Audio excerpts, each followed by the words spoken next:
I'm Ratna Bhushan, a friend, motivator, and guide to IAS aspirant, international motivational speaker, leadership trainer, CEO, coach, political strategist, and policy advisor. Welcome to ASGIS. ASGIS believe in quality, commitment, and success. Listening is very powerful. CAP, Current Affairs Program. It is today, 29th May 2020. Important facts of today's news sources the Hindu newspaper and the Navbharat Times. Listening is very powerful.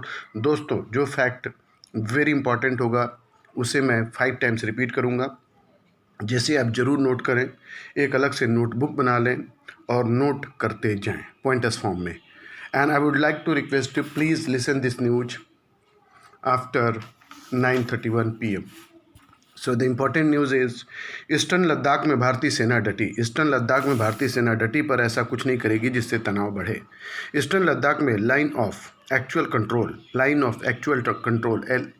LAC line of actual control पर भारतीय सेना डटी हुई. चीन के सैनिकों की किसी भी गलत हरकत का जवाब देने के लिए भारतीय सेना पूरी तरह तैयार है, लेकिन यह निर्देश भी जारी किया गया है कि अपनी तरफ से ऐसा कोई कदम न उठाया जाए जिससे तनाव बढ़े. सूत्रों के मुताबिक लाइन ऑफ एक्चुअल कंट्रोल पर तनाव बना हुआ है, लेकिन स्थितियां नियंत्रण में. सूत्रों का कहना है तनाव धीरे धीरे कम होने का इंतजार जरूर है. मिलिट्री लेवल पर बातचीत के अलावा LAC पर हालात सामान्य करने के लिए डिप्लोमेटिक लेवल पर भी बातचीत की जा रही है. बातचीत के बीच LAC पर भारत और चीन के सैनिक डटे हुए हैं. भारतीय सेना को निर्देश दिए गए हैं कि वो अपनी जगह पर जमे रहे, चीन की हर हरकत पर नज़र रखे, लेकिन अपनी तरफ से ऐसा कोई कदम न उठाए जिससे तनाव बढ़ने के आसार हो. चीन ने भारत पर ईस्टर्न लद्दाख में LAC के पास हो रहे काम को रोकने के लिए काफ़ी दबाव बनाया. सूत्रों के मुताबिक LAC पर चीन के सैनिकों की संख्या अचानक बढ़ाने और मूवमेंट की पूरी कवायद ही इसलिए की गई थी ताकि भारत पर दबाव बनाकर काम को रोका जा सके. एक सीनियर अधिकारी ने कहा कि ईस्टर्न लद्दाख सेक्टर में जहां पर भी सड़क या ट्रैक बनाने का काम किया जा रहा है वो भारतीय सेना में ही किया जा रहा है, इसलिए उस काम को रोकने का कोई मतलब ही नहीं बनता. उन्होंने कहा कि चीन दबाव बनाने की कोशिश में उन जगहों का नाम भी ले रहा है जहां कंस्ट्रक्शन किए गए नहीं हैं. 2 दिन पहले रक्षा मंत्री के साथ हुई CDS, army chief, navy chief और एयरफोर्स चीफ की मीटिंग में भी इसी बार जोर दिया गया, भारत अपने इलाकों में किए जा रहे निर्माण काम को नहीं रोकेगा. समाज को इम्यूनिटी देकर जाती है महामारियाँ. 19वीं और 20वीं सदी के एक बड़े हिस्से में प्लेग शब्द महामारी का पर्याय हो गया था. 1918 के अंत में जब स्पेनिश फ्लू भारत आया तो इसे भी प्लेग भी कहा गया. इस आर्टिकल को लिखने वाले व्यक्ति का नाम है श्री हरजिंदर, जिसे हम अकादमिक भाषा में इतिहास कहते हैं. वो भारतीय अतीत के एक लंबे कालखंड की अनुपस्थिति रहा है. हम अपने अतीत की बहुत सारी बातें जानते हैं, पर उससे ज़्यादा बात नहीं जानते और उन्हें जानने समझने के तरीके भी आमतौर पर उपलब्ध नहीं. खासकर आमजन के सुख दुख किन्हीं ग्रंथों, भोजपत्रों, ताम्रपत्रों या शिलाखंडों में दर्ज नहीं है. महामारियों के बारे में मौन और भी मौन करने वाला है, क्योंकि माना जाता है कि अब तक के मानव इतिहास में जो सबसे महत्वपूर्ण मोड़ आए उनमें से कुछ महामारियां और सामाजिक स्तर पर फैलने वाली व्याधियां भी हैं.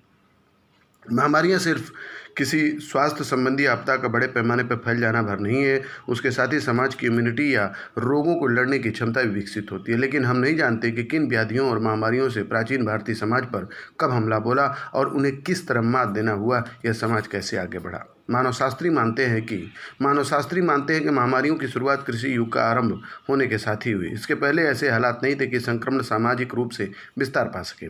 पश्चिम के इतिहासकार जब महामारियों को लेकर अतीत खंगालते हैं तो ईसा पूर्व 1200 साल तक जाते हैं. इसके बारे में सिर्फ इतने ही समझ सकें कि यह बेबीलोन का फ्लू था जो तकरीबन पूरे एशिया में फैला हुआ था. उसके बाद तो एक पूरे फेहरिस्त है. महामारियां लंबे समय तक बाद आती हैं और समाज को बड़ी त्रासदी तथा थोड़ी सी इम्यूनिटी देकर विदा हो जाती हैं. बेशक पुराने दौर के सामाजिक महामारियों को स्वास्थ्य समस्या किसी प्राकृतिक चक्र का हिस्सा नहीं, बल्कि अपनी अपनी परंपराओं, मिथकों और मान्यताओं के हिसाब से दैवी आपदा ही माना जाता है.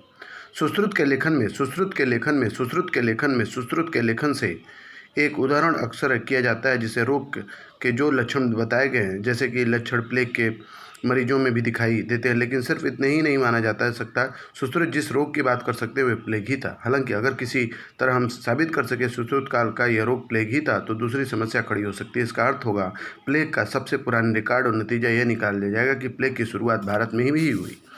इतिहास की अनुपस्थिति की मार दो तरफा भी हो सकती है. वैसे विज्ञान के मशहूर इतिहासकार बर्नार्ड स्टीकर ने महामारियों के अपने अध्ययन में एक नतीजा भी दिया था कि प्लेग भारत की ही देन है. हालांकि पूरी दुनिया में प्लेग का इतिहास जो है उसे यकीन लायक नहीं लगती, जिससे इस धारणा को कभी मान्यता नहीं मिली। एक और महत्वपूर्ण बात यह भी है कि प्लेग के लिए भारतीय भाषाओं में आमतौर पर कोई शब्द उपलब्ध नहीं है। पिस्सू पड़ गए जैसे मुहावरे शायद प्लेग से ही निकले हैं, लेकिन इस महामारी को हमने अपनी भाषाओं आमतौर उसी नाम से स्वीकार किया जो पश्चिम से आया। इसी के साथ ही एक दूसरा सच है कि 19वीं और 20वीं सदी के एक बड़े हिस्से में प्लेग शब्द महामारी का पर्याय हो गया था। यहाँ तक कि 1918 के अंत में जब स्पेनिश फ्लू भारत आया तो इसे भी प्लेग कहकर ही संबोधित किया गया। ठीक यहीं पर हमें टीबी के बारे में भी बात करनी चाहिए। टीबी पूरे एशिया के सबसे प्राचीन रोगों में से एक है। यह एक महामारी भी है, हालांकि वैज्ञानिक इसे पैंडेमिक नहीं एपिडेमिक की श्रेणी में रखते हैं। ऐसे कई प्रमाण हैं जो इस ओर इशारा करते हैं कि मिस्र जैसे देशों की तरह ही भारत का भी इस रोग से प्राचीन नाता है। For a reset in India, this article from the Hindu newspaper. For a reset in India-Nepal relations, the urgent need today is to pause the rhetoric on territorial nationalism and lay the groundwork for a quiet dialogue. This article was written by Rakesh Sood. Once again, relations between India and Nepal have taken a turn for the worse. The immediate provocation is the long-standing territorial issues surrounding Kalapani, a patch of the land near the India-Nepal border close to the Lipu Lake Pass on the India-China border, which is one of the most approved points for a border trade and the route for the Kailash Mansarovar Yatra in Tibet. However, the underlying regions are far more complex. Yet, Nepali Prime Minister KP Sharma Oli exploitations of the matter by raising the banner of Nepali nationalism and painting India as a hegemon is a part of the frequent pattern that indicates the relation between the two countries need a fundamental reset. Kalapani and the maps. India inherited the boundary with the Nepal established between Nepal and the East India Company in the Treaty of Sugauli in 1816. Treaty of Sugauli in 1816. Kali River constituted the boundary and the territory to its east was Nepal. The dispute relation to the origin of the Kali near Garbyanga village in the Dharchuli, the Tehsil of the Pithoragarh district of Uttarakhand. There is a confluence of different streams coming from the northeast of the Kalapani and the northwest from the Lipiyodhura. The early British survey maps identified the most northwest stream, Kutiyangi, and from the Limpiyadhura as the origin. But after 1857, changed the alignment of the Lipu Ghat, and in 1879 in the Pankha Ghat, the northeast stream, thus defining the origin as just below Kalapani. Nepal accepted the change and India inherited this boundary in 1947.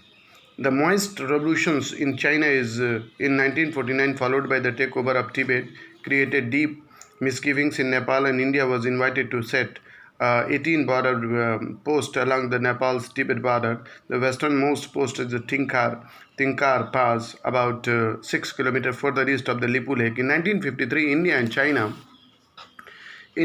identified Lipu Lake Pass for both pilgrims and border trade. After 1962, war pilgrims through the Lipu Lake resumed in 1981 and the border trade 1991. In 1961, King Mahendra visited Beijing to sign this China-Nepal boundary treaty, and that defines the 0 point in the west, just north of the Tinkar Pass. By 1969, India had withdrawn its border post from the Nepali territory. The base camp for the Lipu Lake, renamed Kalapani, less than 10 kilometers west of the Lipu Lake. In their respective maps, both countries showed Kalapani as the origin of the Kali River as the part of their territory. And after 1979, the Indo-Tibet border police had manned the Lipu Lake Pass. In actual practice, life for the locals remained unchanged given the open border and the free movement of the people and goods. After 1996 treaty of the Mahakali, Kali River is called the Mahakali Sharada further downstream that envisages the Panchareshwar multipurpose hydel project. The issue of the origin of the Kali River was first raised in 1997. The matter was referred to the Joint Technical Level Boundary Committee that had been set up in 1981 to identify and replace the old damaged boundary pillars along the India-Nepal border. Thank you so much to watch my program. Wish you all the best and good luck.